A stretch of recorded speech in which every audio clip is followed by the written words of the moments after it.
Tu partages pas l'idée avec les artistes qui changent Non, chacun a son vie.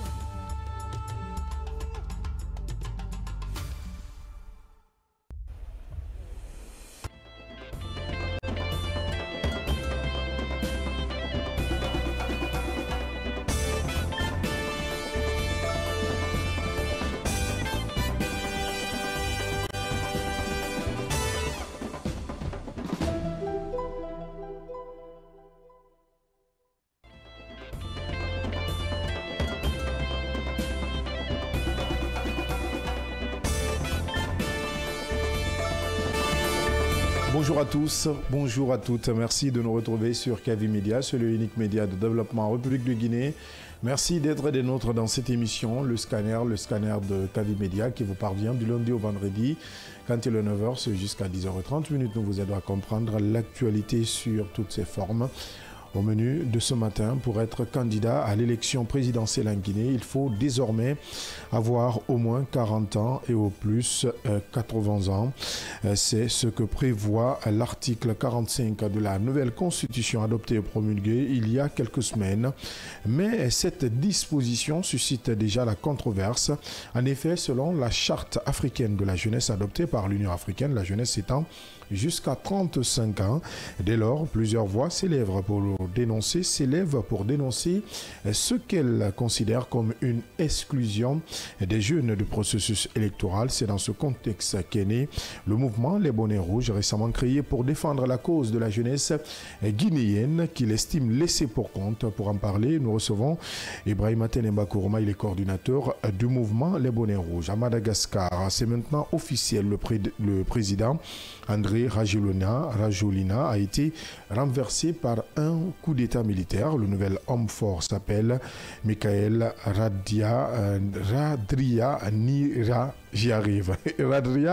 Nirina. Il a été invité ce mardi 14 octobre par la Haute Cour constitutionnelle malgache à exercer les fonctions de chef de l'État à la suite d'un constat de vacance du pouvoir, une chute de Rajoelina qui intervient après plusieurs semaines de manifestations menées notamment par des jeunes dénonçant la pauvreté, les délestages et le manque d'opportunités. Le chef du corps d'élite CAPSAT a annoncé la mise en place d'un conseil militaire chargé de nommer un premier ministre et de former rapidement un gouvernement civil. Une nouvelle ère avec la rue qui répète le même scénario. On en parle également dans cette émission. Le scanner. Et puis au Cameroun, l'attente se prolonge après la présidentielle, plus de 48 heures après le scrutin. Toujours aucun résultat officiel, mais déjà le candidat du Front pour le salut national du Cameroun, Issa Chiroma Bakari, revendique la victoire et appelle au respect de la vérité des urnes. Une déclaration jugée irresponsable par le ministère de l'administration territoriale qui assure que le processus électoral se poursuit conformément à la loi. On en parle également dans la dernière partie de cette émission, le scanner. Voilà, entre autres sujets à débattre pour cet autre numéro du scanner. Installez-vous confortablement. Bienvenue sur le média du développement.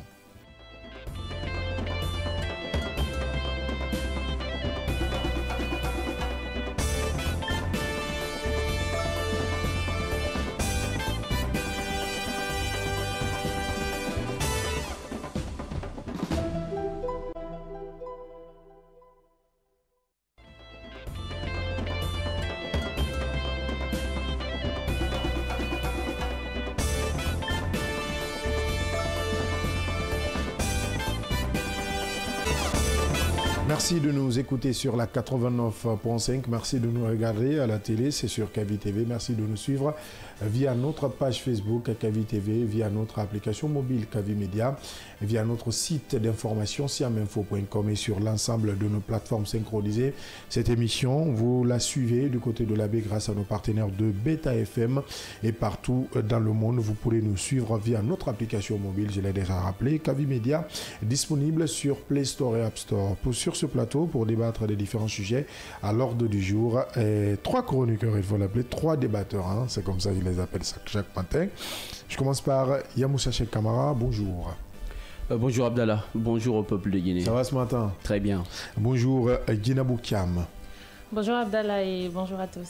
Bonjour la Queen, hein, Fatou Kébé. Bonjour Abdallah et bonjour à nos auditeurs et téléspectateurs. Également bonjour à notre invité Ibrahima Tenemba Kourouma. Il est président du mouvement Les Bonnets Rouges. Bienvenue, bonjour. Bonjour à vous et bonjour à vos millions d'auditeurs. On commence par ce sujet qui vous concerne également. En Guinée, le débat est lancé autour de l'âge des candidats à la présidentielle. Désormais, selon l'article 45 de la nouvelle constitution récemment adoptée et promulguée, il faut avoir au minimum 40 ans et au maximum 80 ans pour pouvoir se présenter. Une mesure certes récente, mais qui fait grincer des dents, il faut le rappeler, pour cause. La charte, vous allez certainement l'annoncer tout à l'heure, africaine de la jeunesse, adoptée par l'Union africaine, fixe la limite d'âge de la jeunesse à 35 ans. Alors, où est la place des jeunes dans ce nouveau dispositif? Voilà peut-être votre question, la question que vous posez aux autorités de la transition, aux autorités en général, aux autorités guinéennes, M. Tenemba Kourouma.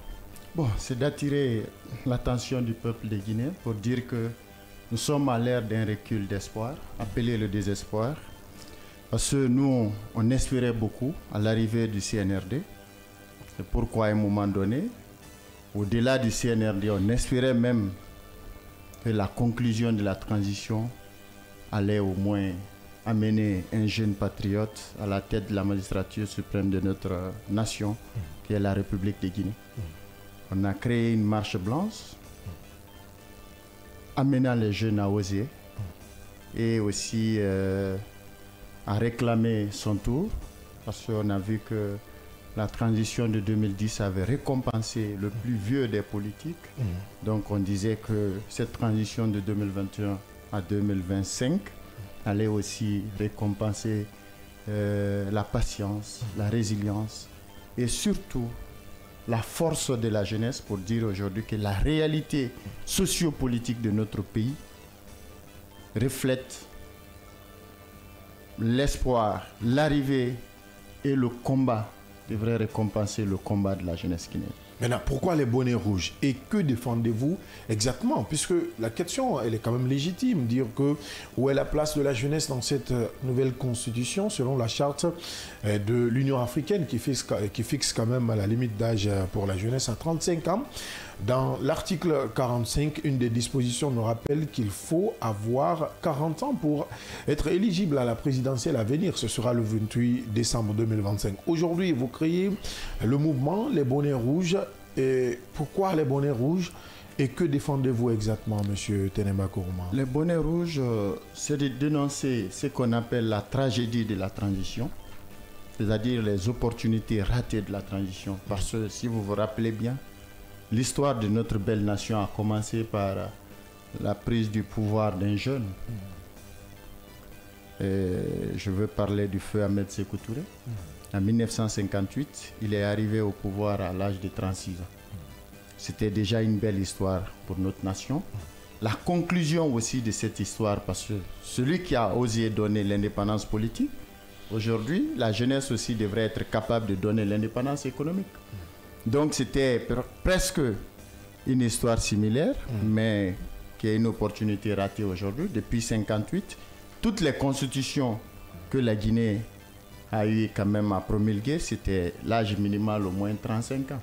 Au cadre du dialogue, nous-mêmes, on était partis au-delà jusqu'à réclamer 30 ans pour dire que on sent une maturité aujourd'hui, parce qu'au moment, c'est qu'au fur et à mesure que le monde évolue, il y a aussi le décomplexe qui s'installe chez les jeunes. Mais nous sommes très déçus quand même de la proposition du CNRD, parce que l'avant-projet de la nouvelle constitution qui avait été quand même vulgarisé, il y avait bel et bien 35 ans.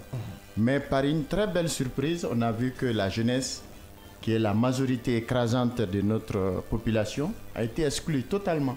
Donc nous profitons de votre micro pour lancer au nom de la jeunesse le mouvement Les Bonnets Rouges, qui stipule la générosité et aussi qui peut dépasser et s'installer peut-être la nervosité. Est-ce que vous ne faites pas un aveu d'impuissance, étant donné que la Constitution a été déjà promulguée? Oui, mais il y a un point, par exemple, qui nous donne la force, parce qu'il y a des points qui peuvent être améliorés par des pétitions.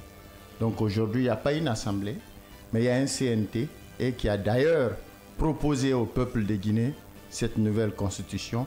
Donc nous sommes en train de rassembler la jeunesse dans sa totalité, dans sa globalité, parce que notre organisation part d'abord de 15 communes, les 13 de Conakry plus du Breka et Koya. On a une vision de 1000 jeunes par commune, et afin de se mettre en bonnet rouge et proclamer une marche appelée la marche rouge pour demander vraiment... Vous avez quelle force ou quel pouvoir, je vais dire, pour changer la donne dans ce cas de figure? C'est pas être violent, mais c'est d'interpeller les autorités de la transition et de prendre le peuple en témoin pour dire que nous contestons et nous protestons contre l'article 45, parce que la jeunesse elle est exclue. Et donc nous allons commencer la signature des pétitions et programmer séquentiellement n'importe quel jour après le 12 novembre que le CNT aura une plénière. On va se retrouver là-bas pour attirer leur attention afin qu'ils puissent corriger l'article 45 et permettre à la jeunesse de se porter. Ma question c'est pourquoi maintenant vous sortez pour faire une telle revendication, étant donné que le projet même de constitution a été vulgarisé en partie, il y a eu des informations avant même le vote référendaire. Pourquoi vous n'avez pas... Dans le projet de constitution, il était mentionné 35 ans. Après, quand le comité d'experts a réexaminé le projet...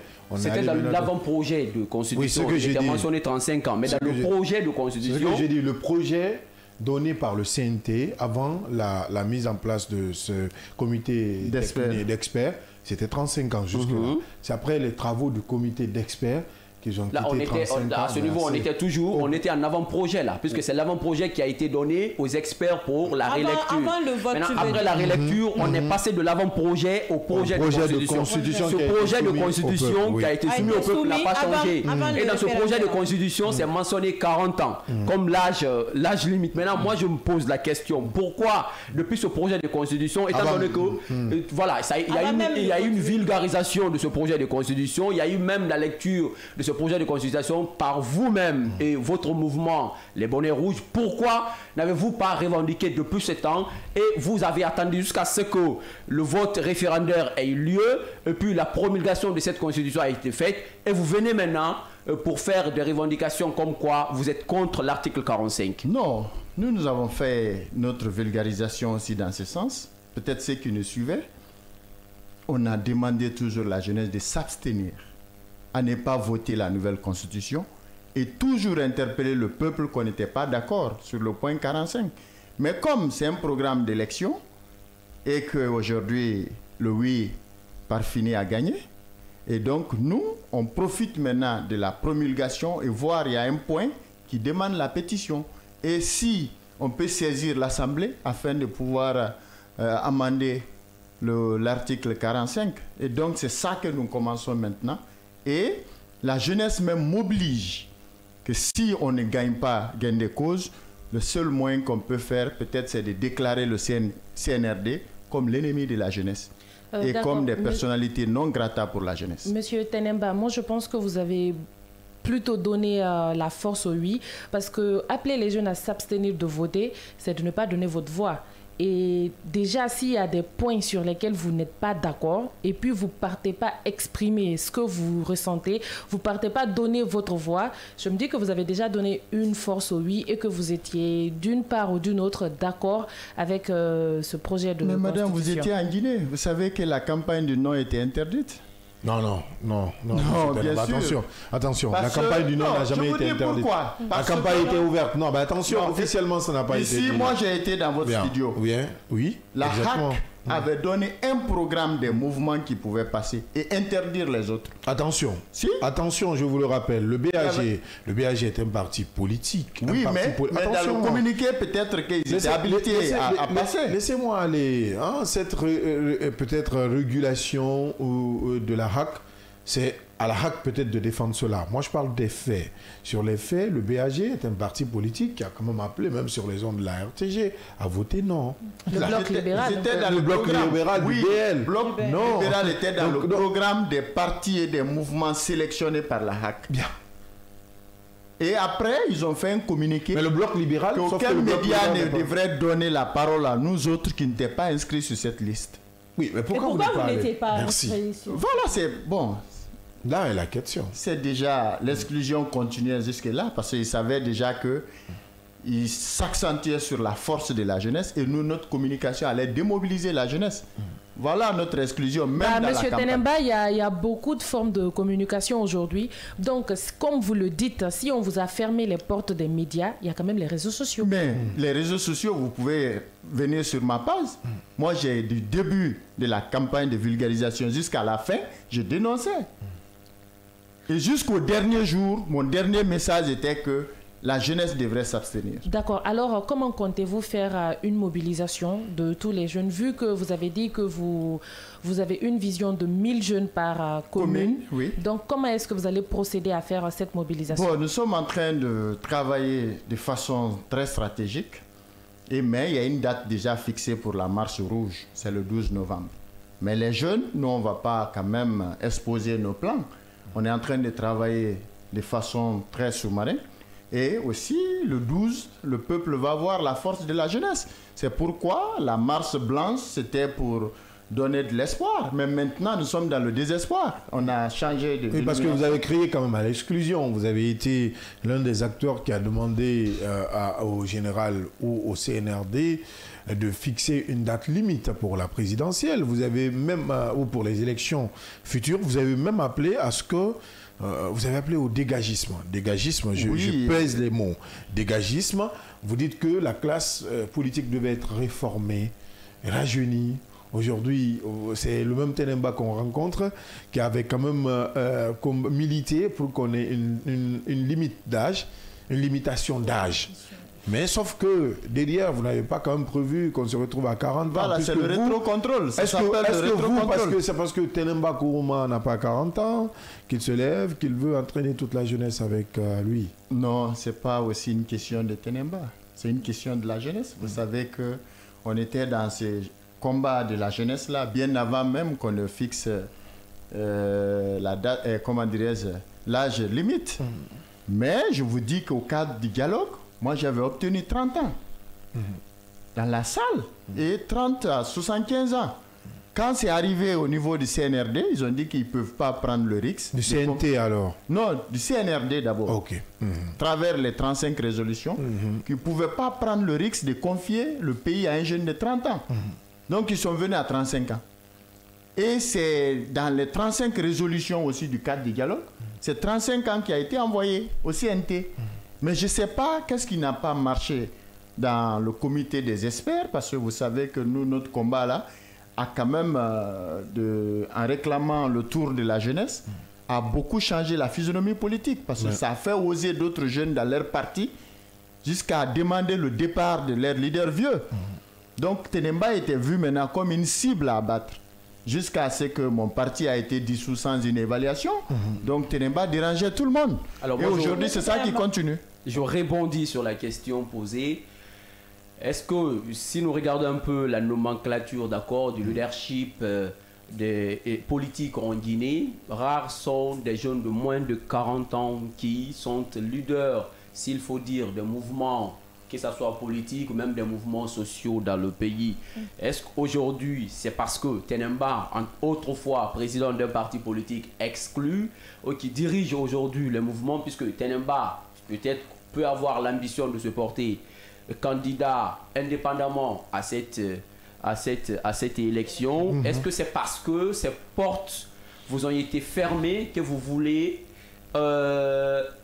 comment dirais-je, embrasser, je veux dire le mot, toute la jeunesse guinéenne avec vous pour mener votre seul combat, l'unique combat qui est le combat de Tenemba? Moi, j'ai la même préoccupation que vous, mais autrement. Parce que 35 ans était un acquis. Depuis l'indépendance, c'était un acquis. Mais pourquoi CNRD dérange 35 ans et exclut expressément la jeunesse? C'est pourquoi ils sont déclarés comme l'ennemi de la jeunesse. Parce que c'est la première fois depuis l'indépendance qu'on exclut la jeunesse dans le processus électoral. Vous la déclarez déjà ennemi de la presse? De la jeunesse. De la jeunesse, vous oui. Vous déclarez déjà? Oui.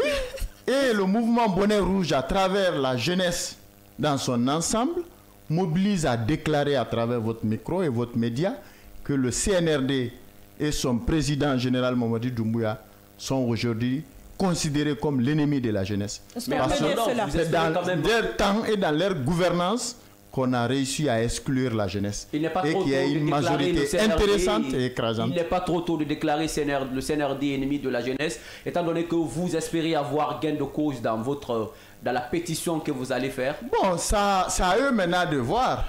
Jusqu'à ce que quand ils vont revenir sur la raison de considérer ou de réintégrer la jeunesse dans sa majorité, là nous allons aussi Monsieur enlever notre...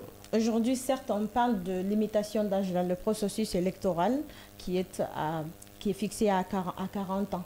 Mais je ne suis pas porte-parole du CNRD. Mais si vous dites que le CNRD est, vous avez dit déclaré comme l'ennemi de la jeunesse, oui. Je crois qu'il y a à ce niveau un paradoxe parce que le CNRD dont on parle aujourd'hui fait quand même la promotion de la jeunesse. Mais quelle jeunesse? Bien sûr. Quelle jeunesse? Bien sûr. La jeunesse, dans le sens raisonné, la limite c'est 35 ans. Vous voyez quel jeune de 35 ans? Oui, puisqu'on parle de la limitation d'âge dans le processus électoral. Et on ne parle pas de la gouvernance, on parle des élections. Et bien sûr. Donc si à 35 ans, c'est à ce niveau que vous déclarez que... 35 ans, aucune possibilité de candidature, ça voudrait dire que la jeunesse... Attention, pour les législatives, quand même, c'est à 35 ans. Mon frère. On ne pouvait pas tout mettre sur la présidentielle, là. Parce que là, j'ai l'impression que... je reviens peut-être sur la question de Yamoussa. On a l'impression que le mouvement Les Bonnets Rouges, créé récemment, comme vous l'avez annoncé, se penche plutôt sur la présidentielle. Mais il y a aussi cette autre voie qui est ouverte, hein, c'est l'Assemblée nationale. Vous ne comprenez pas. Là, c'est ça, l'Assemblée nationale. Il y a même le gouvernement. Vous pouvez changer les choses. La gouvernance commence. Où est la décision? Attention, les pouvoirs sont limités. Non, attention, les pouvoirs sont limités. C'est la force de contrôle, mais pas la force de décision. C'est la voix du peuple. Non, attention, c'est la voix du peuple en termes de contrôle et de suivi. Mais l'exécutif, c'est la présidentielle. C'est la présidence. Je suis d'accord. Voilà, c'est le législateur. C'est eux qui initie, c'est eux qui préparent et c'est eux qui exécutent. Mais attention, maintenant, le législateur est là. Le contrôle, c'est à l'Assemblée. Donc si la jeunesse est exclu dans la décision, on se dit qu'on est exclu de la présidentielle. Non, présidentielle, c'est là où on décide. Non, attention. C'est l'exécutif. Oui, mais attention, mais il y a le législateur. Vous pourrez revenir. Attention, soit il y a 3 conditions. Que le CNRD, il nous rassure qu'après les élections présidentielles du 28 décembre 2025, que le nouveau Premier ministre qui viendra après ça soit un jeune moins de 35 ans. Et là, on sera sûr que oui, il partage le pouvoir avec la jeunesse, soit le futur président de l'Assemblée, qu'un jeune de 35 ans soit Monsieur Tenemba, là, promu à la tête. C'est possible. Mais s'il n'y a pas ça, c'est que la jeunesse... S'il vous plaît, on va s'écouter.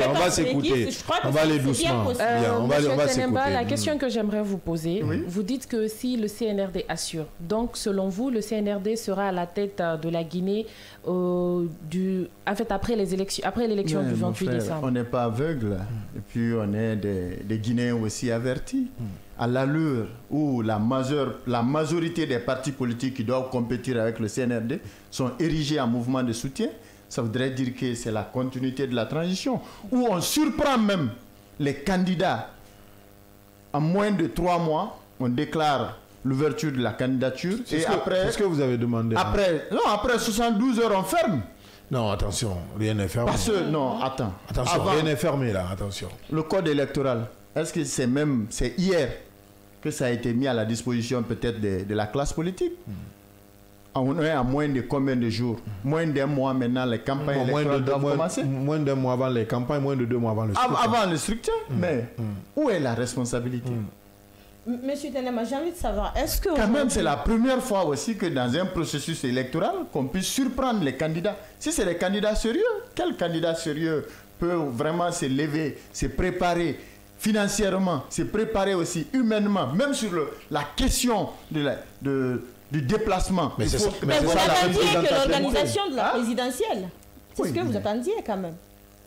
C'est que... Ce qui a été demandé par les partis politiques. Non, nous on n'a pas dit... Vous avez demandé un retour à l'ordre constitutionnel. On a toujours demandé le dialogue. avant le retour. Parce que moi, j'ai dit que si on retour passe... à l'ordre constitutionnel rapide, ça n'a pas été respecté. Non, mais c'est ce qu'ils ont demandé. Ça n'a pas été respecté. On dit bien ce qu'ils ont demandé. Quand même. Ça, on a surpris. On appelle ça effet de surprise. Mais après 4 ans, on revient pour sortir de la transition. Non, normalement, si on programme les élections là où certains partis politiques sont suspendus, malgré eux, parce que nous, aujourd'hui, on était en train de mobiliser nos soldats, on était sur le terrain en train de faire nos tournées. Une rentrée d'un dimanche, un élément de chez nous passe à la télé le dimanche et le lundi, mon parti est dissous. Donc déjà, ça nous a désarmés. Et il y a d'autres aussi formations sérieuses comme le RPG et l'UFDG sont suspendues. Jusqu'à présent, leurs suspensions ne sont pas levées et en un mois, on doit aller à la campagne. Je suis désolé, je ne comprends pas ce passage. Vraiment? Quand vous dites que... Quand on parle de la présidentielle, d'accord, c'est-à-dire de l'exécutif, là-bas, vous parlez de l'exclusion de la jeunesse. Maintenant, on parle de l'organisation du processus. Mais quand même, vous êtes d'accord que s'il y aura un Premier ministre qui aura moins de 40 ans, c'est-à-dire qui aura 35 ans comme Premier ministre à la tête du gouvernement, c'est que vous êtes d'accord. Oui, parce que le pouvoir est partagé, la jeunesse est considérée. Qu'est-ce qu'on défend? Qu'est-ce qu'on est en train de défendre? Non, c'est la question. J'ai posé, j'ai mis ça au conditionnel. La tête du gouvernement. J'ai mis ça au conditionnel. N'importe quel jeune, je vous ai dit, même à partir de 35 ans, peut être Premier ministre s'il a les compétences requises. On parle de la là où déjà on ne fait pas confiance à la jeunesse, ce ne serait-ce que de porter... possible, hein, non, de se porter candidat à une élection présidentielle. C'est possible parce que là, il n'y a pas de limite. C'est pourquoi j'ai mis au conditionnel. Non, pour la direction... Parce que je sais que ça ne traverse pas leur pour la pensée. Direction du gouvernement, je crois qu'il n'y a pas de limitation d'âge à ce niveau. Là, on estime que n'importe quelle personne peut être choisi, qui a la capacité de diriger, peut être choisi. Il faut avoir la force d'interprétation. Suis-moi très bien, je vais vous expliquer techniquement cette partie. Allez-y. Là où ceux qui sont à la gouvernance n'ont pas eu confiance à la jeunesse, ce ne serait-ce que de se porter candidat à une élection présidentielle, c'est là où ils peuvent confier une primature à un jeune de moins de 35 ans. Nous exclure déjà, ça dénote quoi? Qu'est-ce que ça exprime? Un manque de confiance. Ça voudrait dire que la jeunesse de 10 ans jusqu'à 40 ans sont immatures. Non, ça n'a pas été. Mais bien sûr. Alors vous voulez un jeune de 35 ans. Déjà, on dit que l'âge de la maturité pour être président commence à 40 ans. Ça voudrait dire que tous ceux qui n'ont pas 40 ans sont immatures par rapport à la présidence. Vous voulez l'âge de 35 ans de la course présidentielle ou vous voulez un jeune de 35 ans? C'était l'âge traditionnel depuis l'indépendance. Non, depuis 1958, l'âge traditionnel. Je veux faire une précision, monsieur. Minimum pour se porter candidat. Monsieur Kourouma, vous voulez l'âge de 35 ans de la course présidentielle ou vous voulez 35 ans à la tête du gouvernement? Non, c'est ça l'objectif du mouvement. L'objectif du mouvement, nous protestons contre l'article 45 qui exclut la jeunesse. Alors ne mélangez pas les pédales. Non, ça c'était à titre d'exemple. Aujourd'hui, c'était dans le détail du contenu du débat et on a mis, par exemple, vous m'avez bel et bien posé la question. Si on n'obtient pas, et autre chose on peut demander au CNRD, c'est que nous aussi nous avons proposé. J'ai envie de savoir, je veux savoir, monsieur Kourouma, aujourd'hui, est-ce que vous avez une tête, est-ce que vous connaissez quelqu'un dans la sphère politique ou même un cadre, n'importe qui, intègre, mais qui n'a pas encore 40 ans et qui souhaiterait se présenter candidat à l'élection? Est-ce que vous en connaissez? Ça commence par moi. Ibrahima Tenemba. Là, maintenant, plein d'autres. Maintenant, nous répondons à la question. Je commence d'abord par moi et plein d'autres jeunes. Et qui d'autre? Il faut les citer. Et qui d'autre, par exemple, dans le mouvement Les Bonnets Rouges? Ils sont nombreux. Dans le mouvement Les Bonnets Rouges. Ils sont nombreux. Non, dans le mouvement Les Bonnets Rouges. Ils sont très nombreux. Non, les Bonnets Rouges, dans le mouvement Les Bonnets Rouges. Ils sont très nombreux. Monsieur Je ne Tenemba. peux pas citer un et les autres vont dire pourquoi pas. Non, on a besoin des exemples. Au moment où je ne peux pas tout citer, donc je me prive de citer un. Non, mais ceux qui sont là connaissent des leaders qui non, je sais. Pour moi, que tous ceux qui sont nombreux là-bas.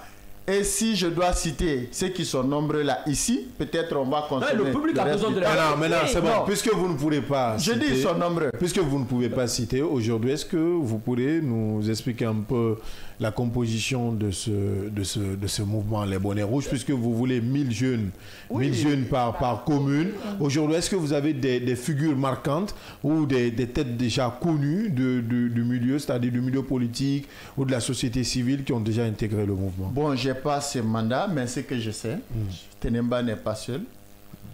Mais la jeunesse, dans son sens de discernement, ils ont vu que nous avons commencé le combat, il fallait terminer le combat. Donc ils ont appelé Tenemba, mettre Tenemba à la tête. Et moi j'ai demandé, si l'autre fois l'espoir c'était la marche blanche, le désespoir doit être la marche rouge. Et le mouvement aussi doit porter le nom de bonnet rouge. Est-ce que c'est parce que votre parti a été exclu, dissous, peut-être? Non, ça n'a rien à voir avec mon parti. Par le MATD, ça n'a rien à voir dans un mouvement social, parce qu'avant, on a quand même vu Tenemba fervent défenseur de cette transition. Oui, bien sûr. Qu'est-ce qui n'a pas marché? Aujourd'hui, on ne parle pas de la transition. Vous parlez du CRD. 45 exclut une partie de la jeunesse dont Tenemba se retrouve. Donc c'est un combat de Tenemba. Parce que j'ai moins de 35 ans et j'ai plein d'amis aussi.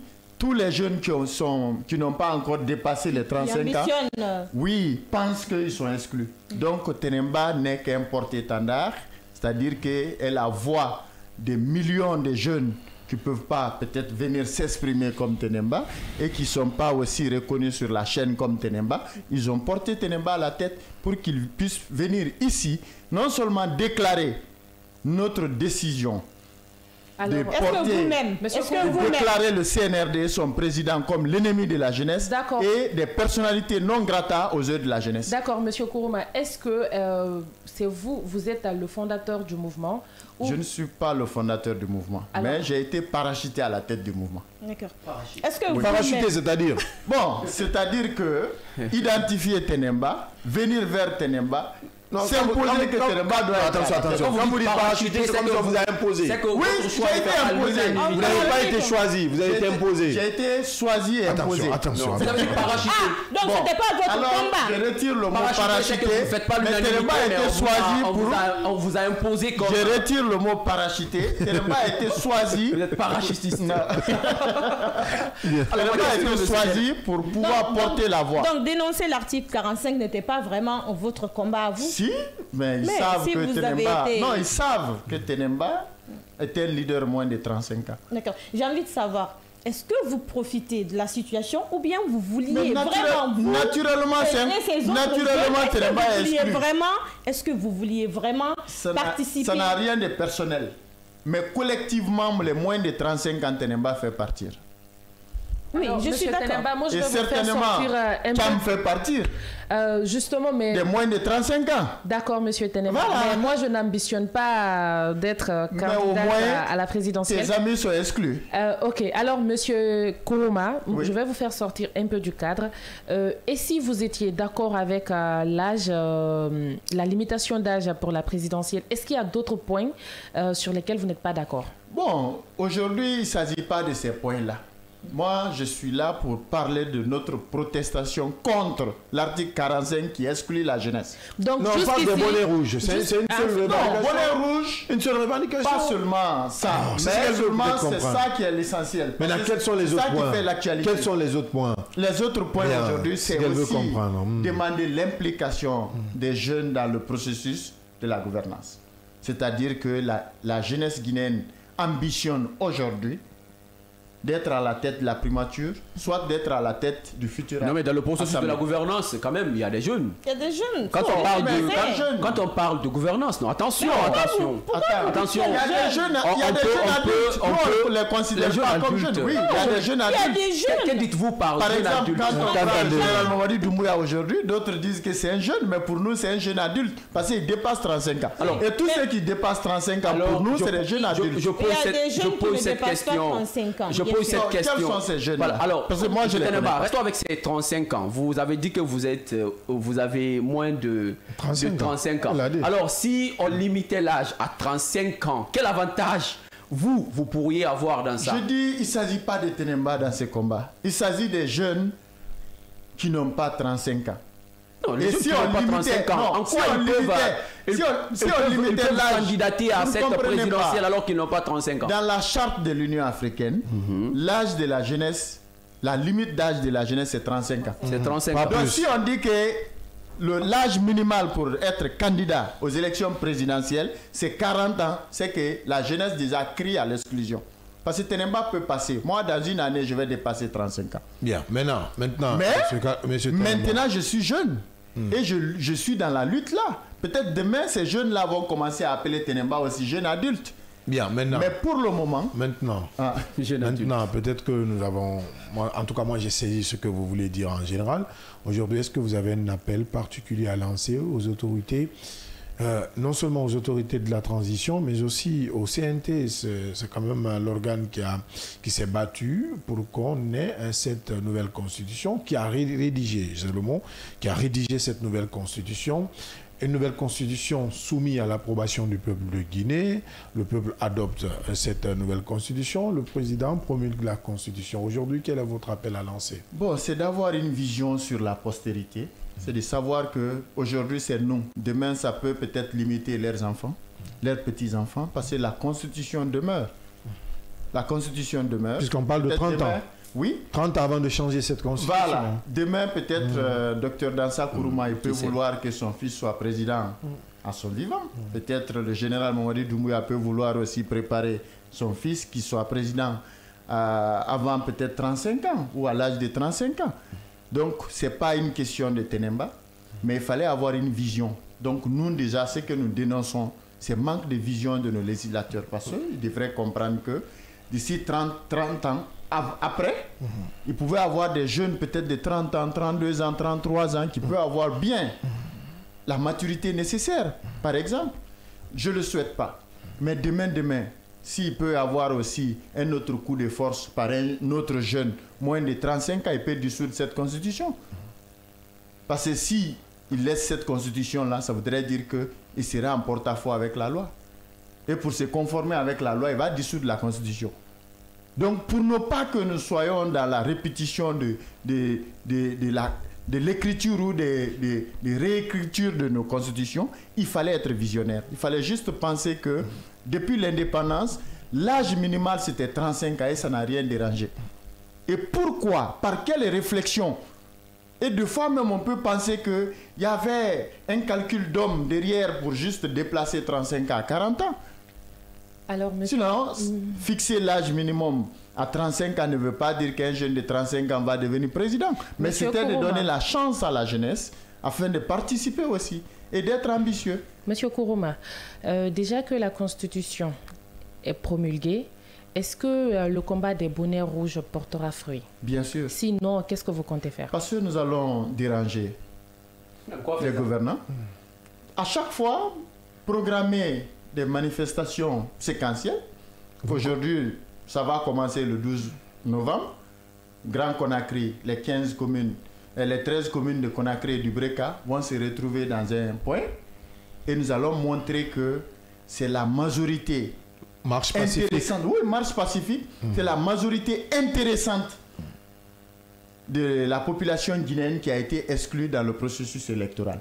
Bien. Parce qu'on va faire une démonstration de force en termes de mobilisation humaine et en termes aussi de stratégie de stratégie de combat. Peut-être ça va les séduire parce qu'on va marcher avec les fanfares, on va marcher avec des chants, on va marcher avec des slogans et qui va se terminer par un discours peut-être qui peut être historique ou qui peut attirer même l'attention du monde sur la la fin, une dernière parce que là on doit tourner la page. À la fin de toutes ces manifestations, vous vous attendiez à quoi? Vu que Thiam venait de rappeler la Constitution, on peut revenir sur le point 45. Le CNT peut statuer sur ça. Bien. Ils peuvent changer. Bien. Ceux qu'ils ont déplacés, ils peuvent ramener aussi. Bien. Ce qui est déjà compris, Ibrahima Tenemba Kourouma, coordinateur du mouvement Les Bonnets Rouges, était notre premier invité. Merci d'être passé dans cette émission. Le Scanner, M. Kourouma. Merci vraiment. Une virgule derrière, on se retrouve pour la suite de ce débat.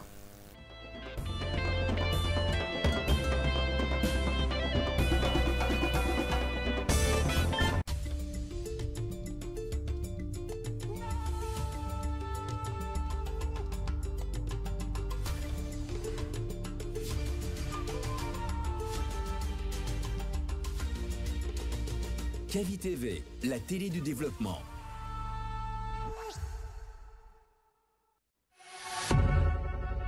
Vous pouvez désormais suivre l'ensemble de nos programmes via notre application disponible sur Play Store et App Store. L'information est le meilleur carburant pour faire fonctionner les machines pour un développement durable. La photographie de l'actualité, c'est aussi sur siaminfo.com, notre plateforme dynamique. Chers téléspectateurs, bonsoir à tous et bienvenue dans votre émission. Monsieur Bangora, bonsoir. Monsieur Tono, bonsoir et bienvenue. Bonsoir. Sur le plan national comme sur le plan international, quel sentiment t'anime? Tu ne m'as même pas laissé essayer une fois au moins.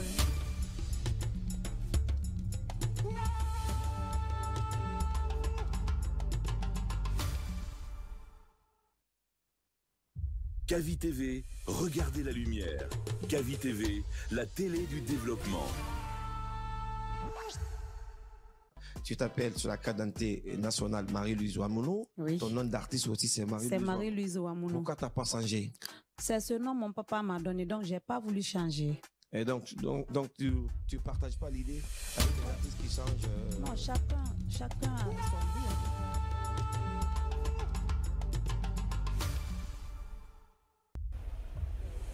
Kavi TV, regardez la lumière. Kavi TV, la télé du développement. Kavi TV, c'est plus qu'une chaîne. C'est la voix de ceux qui construisent.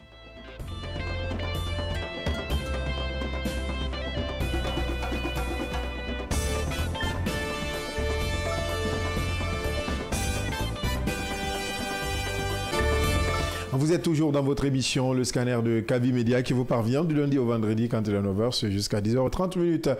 Nous vous aidons à comprendre l'actualité majeure et les sujets inscrits à l'ordre du jour. Vous allez le comprendre de ce côté. Direction Madagascar, où la page André Rajoelina semble bel et bien tournée. Le président a été renversé par un coup d'état militaire. Le nouvel homme fort du pays, le commandant Michael Randrianirina, patron de l'unité d'élite CAPSAT, a été invité ce mardi 14 octobre par la Haute Cour constitutionnelle à exercer les fonctions de chef de l'État après le constat officiel de vacance du pouvoir, une chute qui intervient après plusieurs semaines de manifestations menées par une jeunesse en colère contre la pauvreté, les délestages et le manque d'opportunités.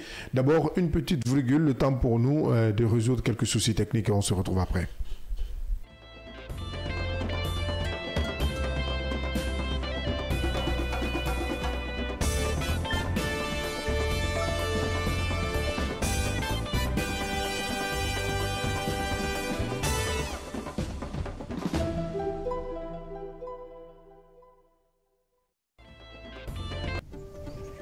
Kavi TV, c'est plus qu'une chaîne. C'est la voix de ceux qui construisent, innovent et transforment leur quotidien. Reportages, magazines, débats, documentaires. Chaque contenu est pensé pour informer, éduquer et éveiller les consciences. Agriculture, éducation, santé, environnement, entrepreneuriat. Les vrais enjeux du développement sont au cœur de notre mission. Kavi TV, la télévision de développement, proche des réalités, tournée vers l'avenir. Informer pour agir, inspirer pour grandir. Rejoignez-nous sur Kavi TV.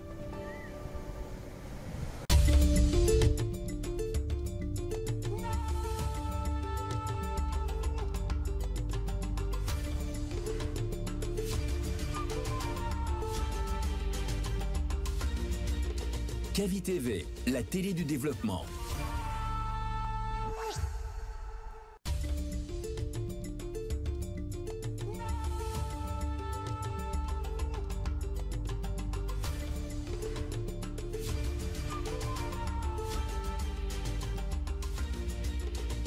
Kavi TV, la télé du développement.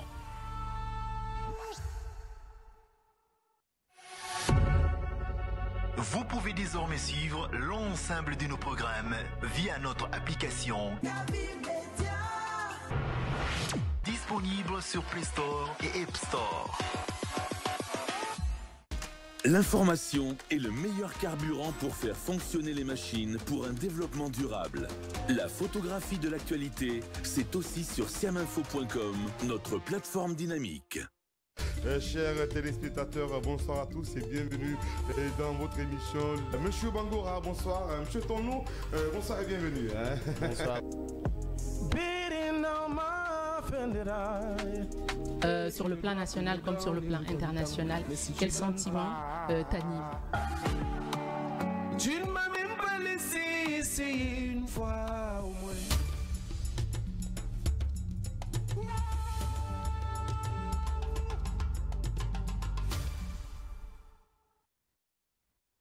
Kavi TV, regardez la lumière. Kavi TV, la télé du développement. Tu t'appelles sur la carte d'identité nationale Marie-Louise Ouamounou. Oui. Ton nom d'artiste aussi, c'est Marie-Louise. C'est Marie-Louise Ouamounou. Pourquoi tu n'as pas changé? C'est ce nom que mon papa m'a donné, donc je n'ai pas voulu changer. Et donc tu partages pas l'idée avec les artistes qui changent Non, chacun a son goût.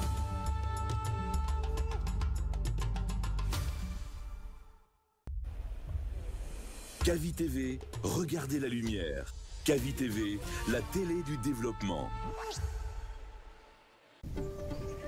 Kavi TV, c'est plus qu'une chaîne. C'est la voix de ceux qui construisent, innovent et transforment leur quotidien. Reportages, magazines, débats, documentaires. Chaque contenu est pensé pour informer, éduquer et éveiller les consciences. Agriculture, éducation, santé, environnement, entrepreneuriat. Les vrais enjeux du développement sont au cœur de notre mission. Kavi TV, la télévision de développement, proche des réalités, tournée vers l'avenir. Informé pour agir, inspiré pour grandir. Rejoignez-nous sur Kavi TV.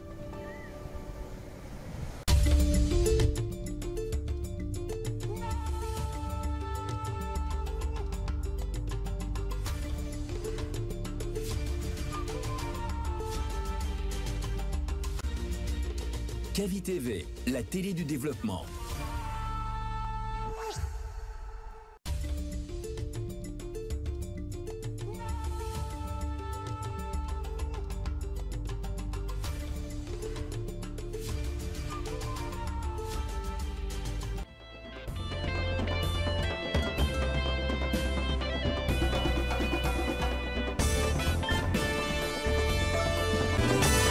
Toutes nos excuses pour ce léger désagrément. Direction maintenant Madagascar où la page Andry Rajoelina semble bel et bien tournée. Le président a été renversé par un coup d'État militaire. Le nouvel homme fort du pays, le commandant Michael Randrianirina, patron de l'unité d'élite CAPSAT, a été invité ce mardi 14 octobre par la Haute Cour constitutionnelle à exercer les fonctions de chef de l'État après le constat officiel de vacance du pouvoir, une chute qui intervient après plusieurs semaines de manifestations menées par une jeunesse en colère contre la pauvreté, les délestages et le manque d'opportunités. Le nouveau maître des lieux annonce déjà la mise en place d'un conseil militaire chargé de désigner un premier ministre et de former un gouvernement civil. Une nouvelle ère s'ouvre donc à Madagascar. Mais pour beaucoup d'observateurs, le scénario rappelle celui de 2009. La rue gronde et le pouvoir bascule. Gina Boukam. À Madagascar, l'histoire se répète. Il était arrivé au pouvoir par la rue. Andry Rajoelina, jeune maire d'Antananarivo, à peine à 34 ans, porté par la colère d'une génération frustrée et par un profond regret du président d'alors, Marc Ravalomanana. Nous sommes en 2009. La grande île est secouée par des semaines de manifestations violentes. pillages, affrontements, dizaines de morts. La population dénonce la vie chère, la corruption, un pouvoir jugé autoritaire. Dans ce chaos, Rajoelina devient la voix de la contestation, ancien animateur devenu entrepreneur puis homme politique. Son slogan, le changement, sa promesse à rendre le pouvoir au peuple.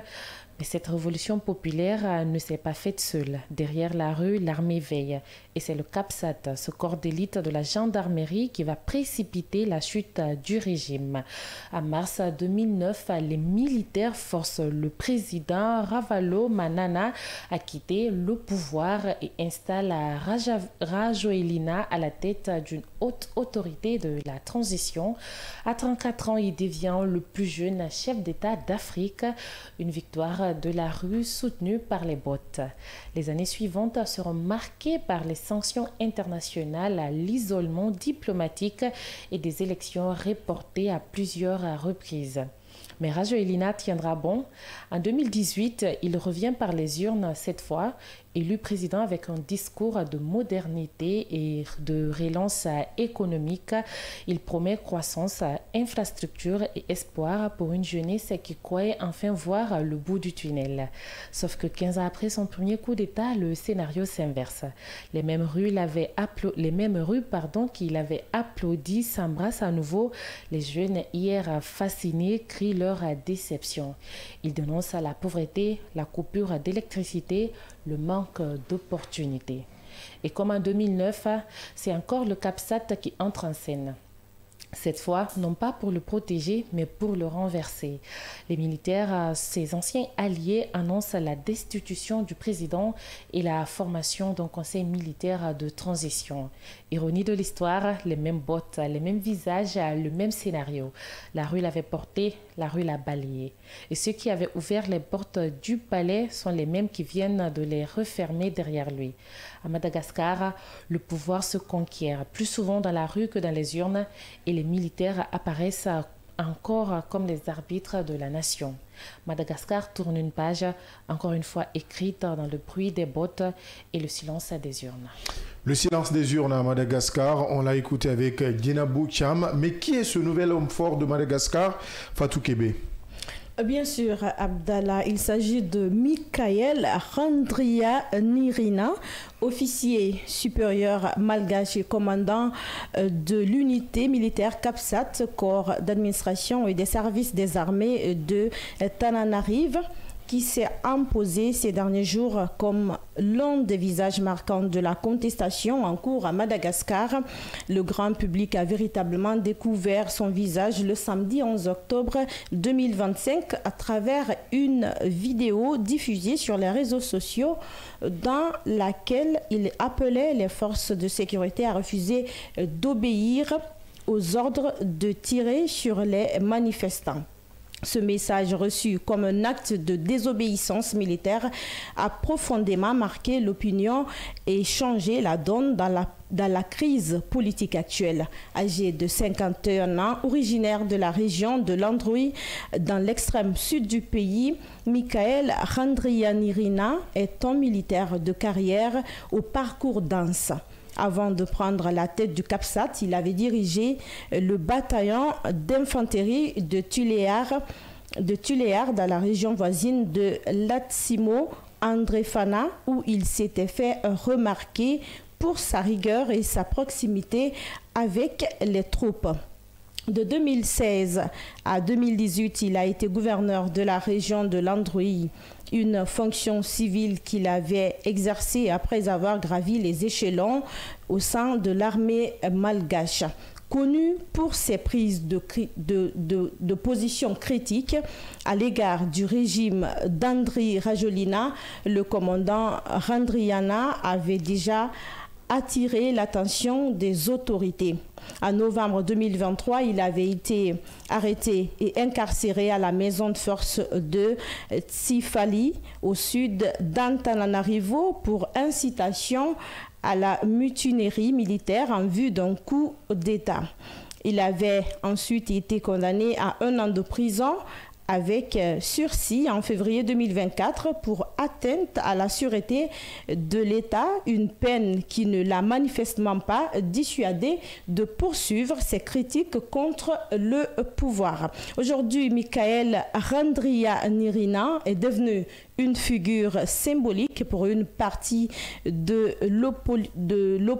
l'opinion publique, j'y arrive, malgache, notamment parmi les jeunes et les militaires acquis au mouvement Génération Z qui réclame un changement de gouvernance et plus de justice sociale. Aujourd'hui, c'est lui qui est choisi pour conduire le Madagascar. Conduire le Madagascar, Yamoussa Cheikh Camara, nous avons suivi. L'histoire se répète. À Madagascar, le nouvel homme fort est connu avec un parcours inspirant. Madagascar, une leçon de démocratie en Afrique. Et comme on le dit, qui sème le vent récolte la tempête. Bon, vous vous rappelez, il y a un adage aussi qui dit qu'on ne peut pas s'aimer le riz et puis récolter après le fonio. Oui. Donc c'est impossible. L'histoire se répète donc à Madagascar. Vous allez vous rappeler que Andry Rajoelina a été choisi par la même armée en tant que président de transition en 2009 après le coup de force qui a précipité le départ de Ravalo Manana, qui était président d'alors. Alors, le même CAPSAT, d'accord, cette unité d'armée qui l'a propulsé à la tête de la présidence, est intervenu autrement aujourd'hui et a continué à soutenir la revendication de la rue. Hier, je le disais, le militaire, c'est de protéger le citoyen et de protéger ses biens. Alors, c'est ce qu'il fut fait premièrement depuis le week-end dernier, puisque ces manifestations ont coûté la vie, selon l'ONU, à 22 personnes, plus de centaines de blessés. Là, il faut le dire. Et donc, cela a interpellé l'armée pour jouer son rôle régalien. Et donc, jusqu'ici, l'armée s'est rangée du côté de la population, des citoyens. On ne parlait pas de coup d'État, puisque derrière il y avait une méfiance. Mais à partir d'hier, on a compris que l'armée a sorti de la haute cour de justice, oui, haute cour constitutionnelle. La haute cour constitutionnelle, oui, puisque on avait appris que l'Assemblée nationale se préparait à destituer Andry Rajoelina, qui avait pris d'ailleurs le devant à travers un communiqué. Qui avait déjà destitué le Parlement. Voilà, depuis son exil, il avait lui aussitôt destitué l'Assemblée nationale. Mais sauf que la décision n'a pas du tout freiné l'élan de cette Assemblée nationale qui s'est réunie finalement. Je sais qu'on va continuer après parce que la pub nous impose une pause forcément. La pause pub et derrière on se retrouve pour la suite de ce débat. On reste à Madagascar.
Chez Mondial Express, nous transformons vos voyages en une expérience inoubliable.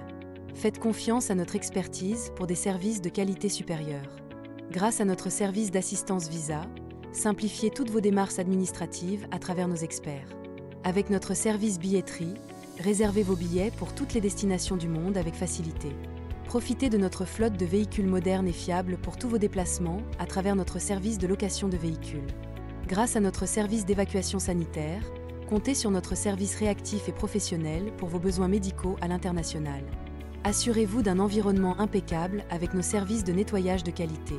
Transportez vos marchandises en toute sérénité grâce à l'expertise de notre service de transit. Développez vos compétences d'agent de voyage avec nos formations spécialisées suivies de stages pratiques au sein de nos équipes. Contactez-nous dès aujourd'hui au plus 224 613 00 39 69 ou au plus 224 613 00 39 70. Nous sommes situés à Manquepas, 4e avenue, immeuble Dabo, commune de Kaloum. Visitez notre site internet au www.mondialexpress.net. Mondial Express, chaque voyage est une histoire.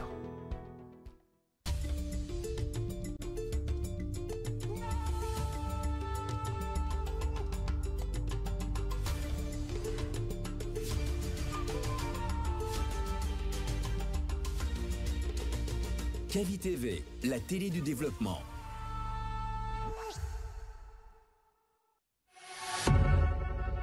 Vous pouvez désormais suivre l'ensemble de nos programmes via notre application disponible sur Play Store et App Store. L'information est le meilleur carburant pour faire fonctionner les machines pour un développement durable. La photographie de l'actualité, c'est aussi sur siaminfo.com, notre plateforme dynamique. Chers téléspectateurs, bonsoir à tous et bienvenue dans votre émission. Monsieur Bangora, bonsoir. Monsieur Tonou, bonsoir et bienvenue. Bonsoir. Sur le plan national comme sur le plan international, quel sentiment t'anime? Tu ne m'as même pas laissé essayer une fois au moins.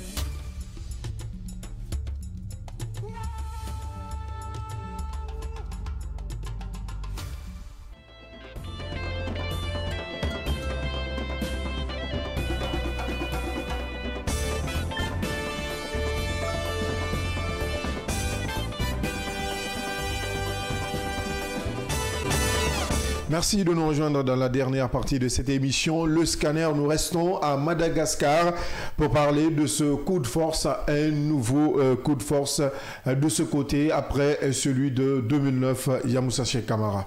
Alors justement, le colonel Mikael a profité pour faire la déclaration de la prise de pouvoir par l'armée après la destitution d'Andry Rajoelina par l'Assemblée nationale. Cette Assemblée nationale qui a été premièrement dissoute par André lui-même depuis son exil, mais chose qui n'a pas eu effet. Alors aujourd'hui, l'armée décide de dissoudre non seulement la Constitution, mais aussi cette haute cour constitutionnelle, mais également le Sénat. Donc on laisse le libre choix ou le libre cours à l'Assemblée nationale de continuer à exercer, comme pour dire qu'aujourd'hui l'Assemblée nationale devient l'ami fidèle des militaires aujourd'hui, puisque cette Assemblée aussi a contribué pour propulser cette armée à la tête de la présidence malgache. Alors aujourd'hui, l'armée a le contrôle, sauf que la situation semble toujours un peu confuse, puisqu'il faut quand même dire que Andry Rajoelina ne s'avoue toujours pas vaincu. Oui. Il dit, la présidence d'ailleurs, la présidence sur les réseaux sociaux, pas la présidence physique, mais la présidence sur les réseaux sociaux. Donc la page Facebook. Voilà, la page Facebook de la présidence dit que le président reste et demeure en fonction et que cette réunion... Bien qu'introuvable. Voilà, de dissolution bien qu'introuvable. Donc cette décision de dissolution ou de destitution, pardon, prononcée par l'Assemblée nationale est un non-événement pour Andry Rajoelina. Donc aujourd'hui, ce qui est clair, le coup d'État est entériné, il faut le dire, le coup d'État est consommé, et puisque le palais présidentiel évolue aujourd'hui ou fonctionne sous le contrôle des militaires, à la tête le colonel Michael. Aujourd'hui, Andry, je le disais, même hier, a perdu. Si hier, il avait perdu une partie de contrôle en n'étant pas au pays, aujourd'hui, il a perdu carrément le contrôle puisque le palais est occupé par les militaires. Lui, depuis son exil, il fait sa sortie sur la page présidentielle, sur la page Facebook, d'accord, de la présidence. Donc, Andry, aujourd'hui, n'a plus la voix au chapitre. Mais il faut quand même rappeler que l'histoire, c'est une... l'histoire d'insurrection, il faut le dire, de mouvement, de manifestation. Le Madagascar a une histoire très ancienne, d'accord, de mouvement populaire. Guénam même l'a rappelé, le bruit des bottes conduit plus quelqu'un à la présidence que les élections. Ça n'a pas commencé par Rajolina, ça n'a pas commencé par Ravalo Manana. Évidemment. Depuis en 72, avec le tout premier président malgache, lui aussi, il a été chargé de pouvoir en 1972. D'ailleurs, sur la place de 13 mai, place de 13 mai, la place historique. Voilà, la place historique baptisée en l'honneur à ceux qui sont tombés lors de ces manifestations-là. Alors, on se rappelle aussi en 2009, Andry Rajoelina est venu aussi après les manifestations qui ont conduit, qui ont secoué le pays, et qui ont précipité le départ de Ravalo Manana. C'est bien. C'est Ravalo Manana. Ils ont des noms et des prénoms très compliqués, donc ça va se faire. Et aujourd'hui, il a en 2014, il s'est mis en retrait. Donc de 2009 à 2014, en 2014, il s'est mis en retrait. En 2018, il a organisé une première élection. Il a été élu président en 2008, donc réélu en 2018. En 2018, élu président, donc réélu en 2023. Donc c'était son deuxième mandat, normalement, qui est aujourd'hui écourté par les militaires. Mais il faut quand même dire que ce mouvement de colère a commencé depuis le 25 septembre à Abdallah. Et donc on était la rue qui s'est prononcée pour contester, d'accord, le manque de courant électrique, le manque d'eau potable, entre autres, la corruption.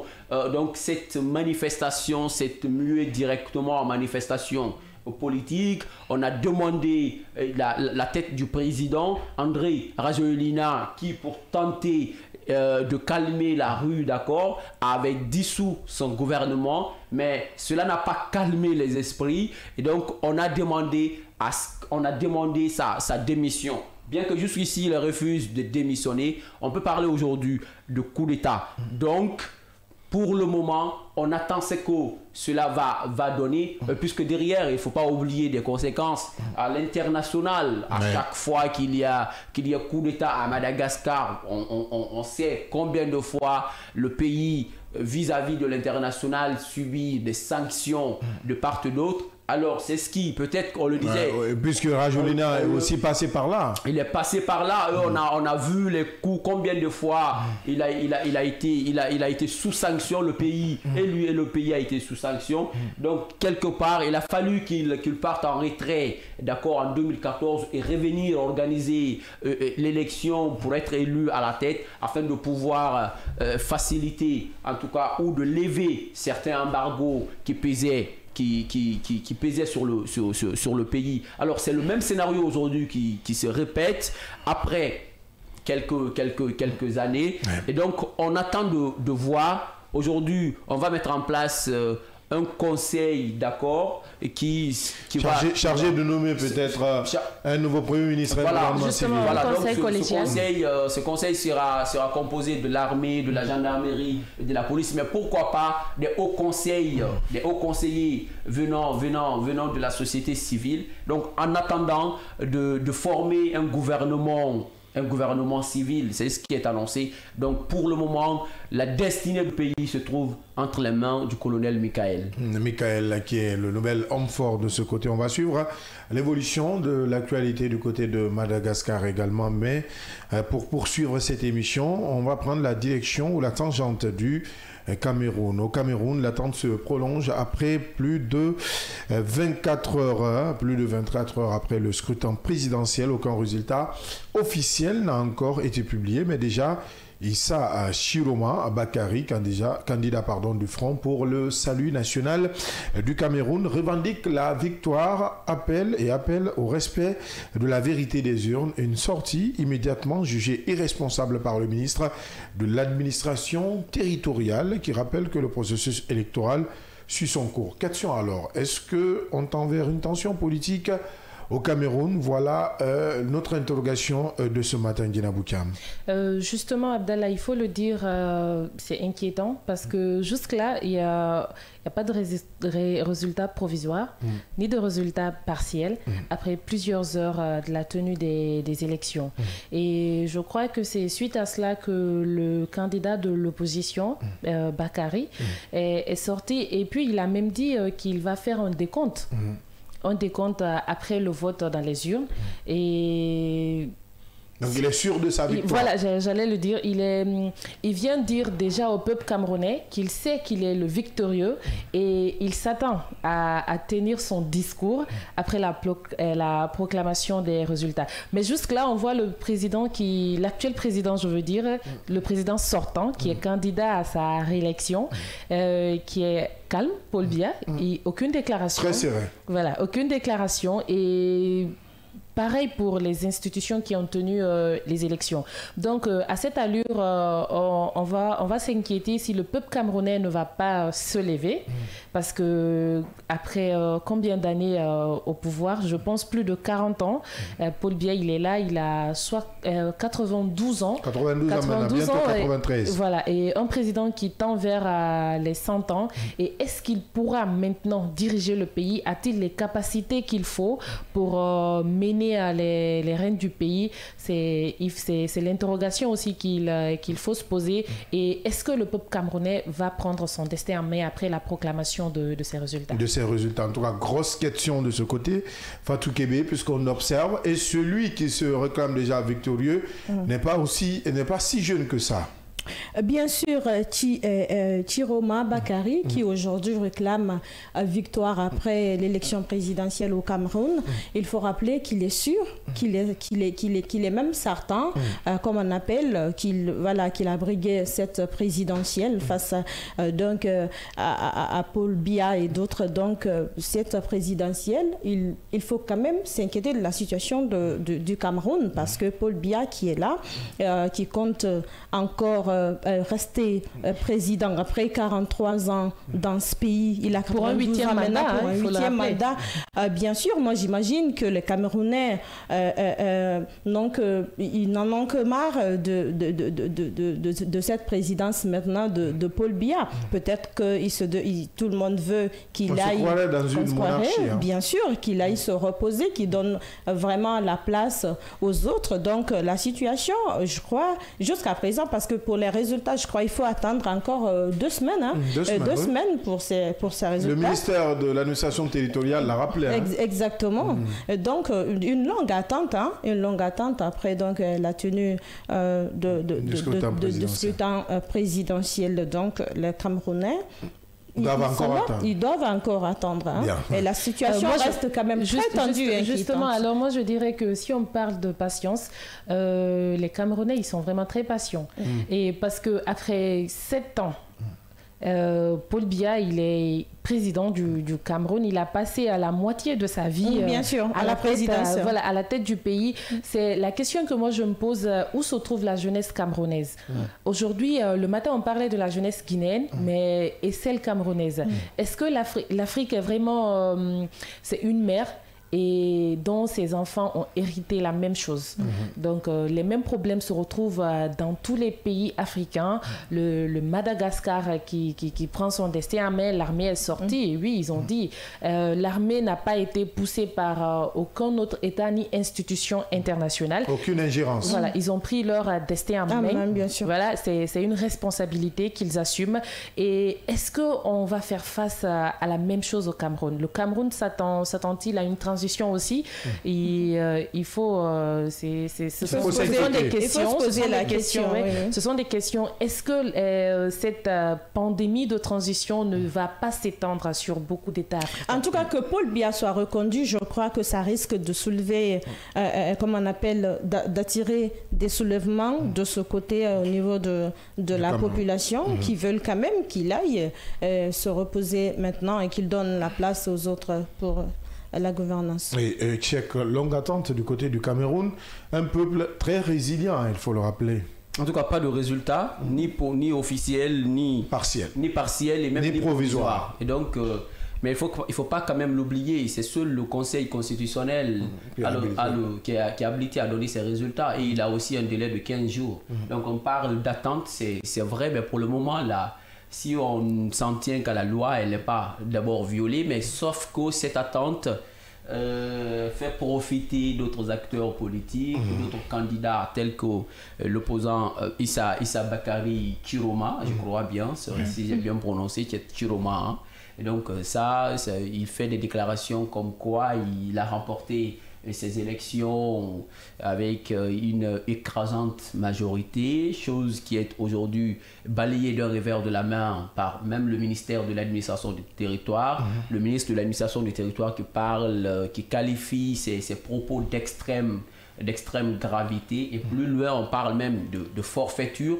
Alors aujourd'hui c'est ce que ça donne. Alors ce n'est pas aujourd'hui l'attente en tant que telle, puisque quand on parle de l'attente, il y a un délai qui est fixé, mais c'est que la récupération derrière qui doit être faite par les candidats à cette course présidentielle, donc à cette période d'attente des résultats, puisque si chacun doit se prononcer sur ces élections, sur les résultats, étant donné que le Conseil constitutionnel habilité à donner ses résultats ou à proclamer ses résultats ne dit rien pour le moment, ne s'est pas encore prononcé. Donc il va y avoir problème. Donc ces différentes sorties que font les uns et les autres, c'est-à-dire ces différents candidats, c'est ce qui va poser un peu problème aujourd'hui. Donc à ce niveau-là, il faut demander à ce qu'on arrête l'instrumentalisation des urnes, puisque si ce sont les urnes, les résultats des urnes... C'est quand même extraordinaire qu'on laisse plus de 48 heures sans aucun résultat partiel. Même provisoire. C'est très grave. Hein. À ce niveau, et tous les autres candidats sont là, ne disent rien, parce qu'on parle de 12 candidats. L'opposant, le principal opposant qui est... un ancien ministre. Voilà, Chiroma, lui, on a assisté ces genres de scénarios, même ici en Guinée. Vous vous souvenez, lors du troisième mandat d'Alpha Condé, c'est le Dalai est sorti prématurément pour dire j'ai remporté les élections avec une écrasante majorité. Alors aujourd'hui, c'est le même scénario qui se passe du côté du Cameroun. Donc c'est comme si on est au courant de quelque chose, puisque Paul Biya qui est là depuis combien d'années, plus de 40 ans, le monsieur il ne veut pas s'en aller. Et si il sort encore victorieux à l'issue de cette élection, vous allez comprendre, parce que là-bas est-ce qu'on ne pourrait pas dire que Chiroma est en train d'utiliser un moins de pression sur Biya? C'est une stratégie. C'est une stratégie pour dire que oui, j'ai remporté les élections, peut-être derrière, et même si ces élections sont truquées par l'exécutif, mais pour le moment, on n'a pas de résultats, il faut quand même le dire. Alors, si on doute de la sincérité des urnes. De la sincérité des urnes, puisqu'il faut quand même dire, même chez d'autres candidats de l'opposition, on dénonce des irrégularités qui ont entassé ces élections-là. Et donc, c'est d'irrégularité en irrégularité, on est à l'attente des résultats. Mais normalement, on devrait quand même savoir soit les résultats pour le moment provisoires, si ils ne sont pas quand même officiels, mais on devrait quand même avoir une sorte de tendance sur ces résultats. Mais même cette tendance, aucune tendance. Nous n'avons que des déclarations c'est rien. Et c'est la classe politique, c'est les autres candidats qui sortent pour dire oui, on est en avance, on a remporté ces élections, notamment Issa Bakari. Alors aujourd'hui, Paul Biya, il reste silencieux. C'est comme s'il lançait quelque chose, parce qu'il n'a jamais organisé les les élections et les perdre depuis qu'il est chef de l'État camerounais. Alors aujourd'hui, il se présente pour la 8e fois d'affilée, je crois bien, pour la 8e fois. Oui, voilà, pour la 8e fois d'affilée. Et vous vous rappelez, lors de la campagne électorale, même sa propre fille est sortie contre lui pour appeler les Camerounais à ne pas voter pour son papa. Même si elle s'est rétractée après. Même si elle s'est rétractée après, mais la première sortie, c'était que même sa propre famille en a marre de lui aujourd'hui. Alors on en a marre de ce pouvoir. On a marre de ce pouvoir. Et il veut qu'il se repose. Il faut quand même dire qu'il a 72 ans. 92 ans, je m'excuse. Alors s'il sera encore victorieux pour un autre septennat, je crois qu'il aura à la fin de son mandat 99 ans. Et celui qui demande, qui réclame victoire aussi à 72 ans, attention. Le Cameroun, c'est un véritable continent. Oui, justement, il a 72 ans. La classe politique camerounaise est très vieille. Voilà. Très vieille. Une classe politique vieille, et donc assez vieille. Le président du Sénat est dans 90. Hein. Dans 90. Paul Biya, il a 92. Et si... C'est pas pour rien, on appelle ce pays le continent. S'il doit briguer ce 8e mandat, il aura à la fin de son septennat ses 99 ans, voire même ses 100 ans. Donc l'un des présidents ou le plus vieux président. Le plus vieux président du continent africain. Là, il n'y a rien à dire. Donc à son âge de 92 ans, moi j'aimerais au moins qu'il cède de fauteuil, mais on ne peut pas lui dire ça puisque ses conseils ou ses messages ne peuvent plus jamais tomber dans de bonnes oreilles. S'il les avait entendus depuis là, il aurait organisé les élections tranquillement et passé le pouvoir à une autre génération. Est-ce que vous estimez, je vais faire un tour de table rapidement en 30 secondes, est-ce que vous estimez, Moussa Cheikh Camara, que Paul Biya pourrait perdre ces élections? Est-ce que vous l'estimez? Je n'en suis pas sûr et certain. Fatou Kébé. Je crois que non, mais il faut être quelqu'un l'a dit, il faut être c'est pourquoi je vote. Il faut être un fou d'organiser les élections en Afrique et les perdre. Sans argument. Je n'en suis pas sûr. Fatou Kébé, est-ce que vous estimez que Paul Biya pourrait perdre ces élections?